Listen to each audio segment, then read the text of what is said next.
These are the most popular types of mulch for any garden, and today I will tell you which ones will work great and which ones you should avoid. But I can't do it alone, so I went to my friend Eddie, the lazy landscaper, to show you around his garden. And at the end, I'll reveal the most common mulch mistakes that everyone should avoid. Mulch is one of the easiest ways to level up your garden and improve plant health. Let's break down exactly what good mulch does and why it matters. So Ed, you recently updated the mulch in your garden. What do you find are the key benefits to that? Well, I'll tell you what, it certainly helps with weed suppression. It's fantastic with weed suppression, but I think underappreciated for that, because a lot of times what happens is people have a weed problem and they put mulch on and the weeds come right through it and they say, well, it didn't work. Well, it's not quite that simple. Right. But you have to keep working with it, keep applying mulch. As some sprout here and there, we get rid of them. So it's kind of working with your landscape and training it. I like to say training it to not have weeds, and that mulch can be an important part of the training process. You want to maintain that layer of mulch, between 1 and 2 inches thick all the time. With that method, I think you can create a landscape like you have where you just almost don't get weeds. I like to use 2 to 3 inches of mulch. Of course, the real question is, how mulch is too mulch? That is an important question. I can run that by you again if you need me to, Johnny. It was a bad pun. It helps during the winter now as we're getting into the colder weather with, just keeping the soil a little warmer and reasonable temperature, especially for tropical and subtropical plants. The other thing about the mulch in the summer, gets up in 100-degree weather. By having that mulch, it helps to keep the soil a little cooler, and it also stops the water from evaporating. So we don't have to water as much, which in a drought area, that's very beneficial. You are absolutely right, Eddie the lazy landscaper. My goodness, I haven't heard that since, before I was married. So it is great at retaining moisture and making it so you have to water a lot less. The other thing it does related to moisture that's a little underappreciated is when you have bare soil and you just leave it open to the elements like rain pounding on it and maybe even hail pounding on it, it's not good for the soil. If you protect it with a mulch, when that rain hits it, it's protecting the soil physically. And one of the reasons that most landscape professionals and homeowners use it is because of its appearance. It's beautiful, and it looks way better than your soil usually. From fine, dark mulch to coarse, shredded cedar, let's compare how the different mulch options stack up against each other. So on my far right is black forest humus, and this is very popular. It's what Eddie the lazy landscaper was using before we put coarser mulch on top. It makes a really attractive top dress mulch, but the problem with it is it doesn't stay put, and we stopped using it because of that. Essentially the same thing, but a dark brownish red humus. They're both made from similar products. They're the bark of Douglas fir, and this one has the same problems in that some people use it as a top dress mulch, but it just doesn't stay put. Then next to that is a really good product in terms of cost. It's the least expensive of all 6 of these. It's called Arbor Mulch. We have it in this area because it tends to be agricultural trees that have been removed and cut up, and so it's really inexpensive. Works good as a mulch. It does stay put pretty well, but it's just not as attractive.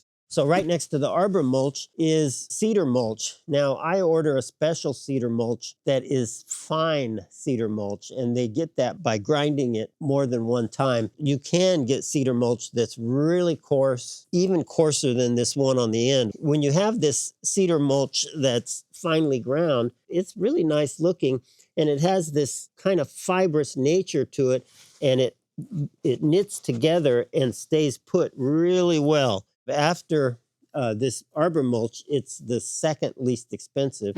And then next to the fine cedar mulch is the one we used in Eddie the Lazy Landscaper's yard, Dark Walk-On Supreme, and it comes out of Longview, Washington. It's the bark of Douglas fir and pine. He wanted something that was coarse but kind of looked like the dark humus, which he already had because he likes that color. This is our best one for that, and it's still pretty coarse. Next to the dark Walk-On Supreme is regular walk-on bark, which has kind of been a staple of the landscape industry, made from Douglas fir and pine also. And you can see it's pretty coarse. Obviously, it stays put very well. From that standpoint, it's good. I think the only thing I don't like about it is its appearance. It's not one of the more attractive ones. So I use dark Walk-On Supreme or fine shredded cedar. Those two are my first choices. And then third, I'll use the Arbor Mulch. And then fourth, I'd use the Walk-On Bark.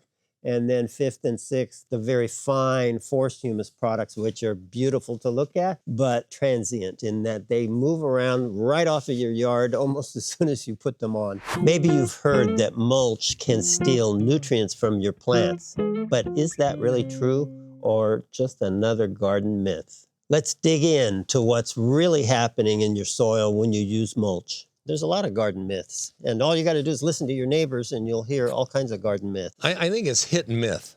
I really do.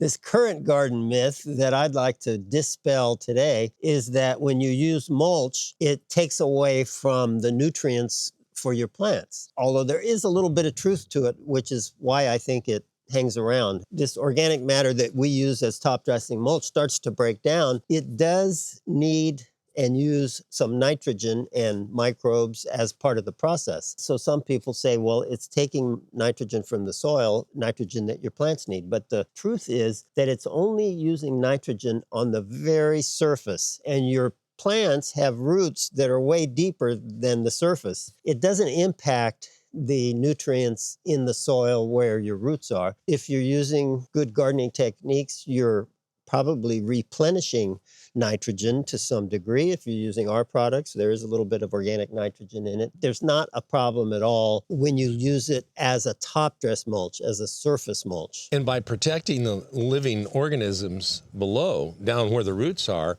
and the mycorrhiza, for instance, is helping absorb nutrients. I mean, it's not like the plant's going to use every bit of nitrogen anyway. And so this idea that we're depleting soil of nitrogen just isn't valid. Where it could be a concern is if you took, say, a coarse top dress mulch and you tilled it in. Now you have all of this wood with some bulk to it and some substance to it kind of tilled in, and that does need nitrogen to decompose. Then it might take an amount of nitrogen that makes a little bit of a problem. I mean, I was in favor of using that dark mulch that just blows away. I don't remember that. No? I've been a believer for a long time, and I like the looks of it, even though it can be blown away by the gardeners. But the dark, fine, dark forest humus, then again, my memory's failing me, so it could be. Yeah. I really had some problems with the dark, fine forest humus I was using for all these years. It looked great for about the first, 30 minutes. Still had the weed problems, so I really wasn't satisfying anything that I wanted to. Let's go take a look at what John's crew has done. It's really fantastic. So I had some problems here before John's crew came in. One of them was I'd already had these rocks put down, and they were starting to scatter into the hedge there, the Fatini hedge. And I really wanted some separation so that I could put down some quality mulch that John had told me about. Previous to that, I had some dark forest humus in there, but it was scattered and blown away. I was still having weed problems. I had the scattered rocks. It just didn't look clean. And his crew came in and they did a beautiful edging along the way there. So while the crew was doing a great job with this straight edge, I didn't realize they could do this, but with this flexible edging, they were able to actually make a perfect circle around here with my tree lights being outside of it, and just high enough that it still kept all the rocks out and allowed for this mulch to really, really do a great job here around the tree and look good. It really has achieved a lot of things that I'm so pleased with. Instead of the humus blowing away, with this mulch, I'm blown away. Now you know why mulch matters and which types are best. But there are still some classic mistakes that can cause all kinds of trouble in your garden. Here are the mulching mistakes to avoid at all costs. One of the biggest mistakes, in my opinion, is that ugly, stupid, toxic, dyed mulch that you see people use, sometimes reddish, sometimes black, where they take a plain brown wood product that they think doesn't have enough coloring and they dye it. It's not a good idea. It's not good for your plants. It's not good for your soil. And in my opinion, apparently not everyone agrees, but in my opinion, it looks ugly. Well, yeah, I mean, that's why I don't dye my hair as often anymore. I still a little bit. Another mistake is to not pile it around the base of the plants. If you were saying you like to put it thick in your yard, which nothing wrong with that. I like to just do it 1 to 2 inches, but I don't want 2 inches right up against the trunk of the shrubs and the trees. We want, as we get into the area where the actual stems and trunks are, then we kind of go down to just 1/4 of an inch or something. Another thing that you need to do is you have to reapply every year or two. Depends on the style of your garden too. You might have a style of garden with a lot of ground cover and a lot of plants where you hardly need any mulch over time because it's covered with plants. But if you can see bare soil, then you need to reapply mulch. If you had this terrible soil and you said you had 3 or 4 years to improve it, but you could only do one thing, I would say cover it with 2 to 3 inches of mulch and do nothing else. If you could do 2 things, I'd say put our products under the mulch. But if you can only do one thing, put mulch over the top of lousy soil, and that will improve tilth and soil structure in kind of miraculous ways over time. Did I tell you how Sandy Loam broke up with me? No? She sent me a John Deere letter. It was terrible.